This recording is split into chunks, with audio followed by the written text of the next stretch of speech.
कितों आया डॉक्टर साहब? अस्सलाम वालेकुम।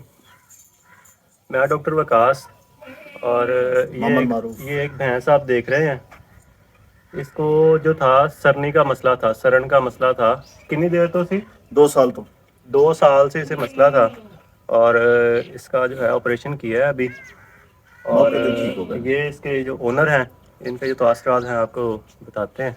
मौके ਤੇ ਹੀ ਸਰ ਠੀਕ ਹੋ ਗਈ ਏ। 2 ਸਾਲ ਤੋਂ ਲੱਤ ਨਹੀਂ ਚੁੱਕ ਸਕਦੀ ਸੀ। ਇਹ ਹੁਣ ਮੌਕੇ ਤੇ ਆਪਰੇਸ਼ਨ ਕੀਤਾ, ਮੌਕੇ ਤੇ ਠੀਕ ਠਾਕ ਹੋ ਗਈ ਏ। ਬਹੁਤ ਅੱਛਾ ਆਪਰੇਸ਼ਨ ਕੀਤਾ ਡਾਕਟਰ, ਬਿਲਕੁਲ ਪਤਾ ਹੀ ਨਹੀਂ ਲੱਗਾ ਮੱਝ ਨੂੰ।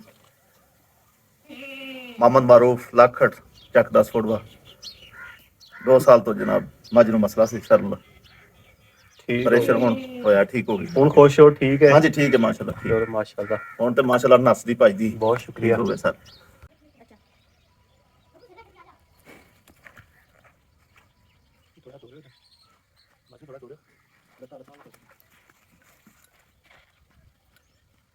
बस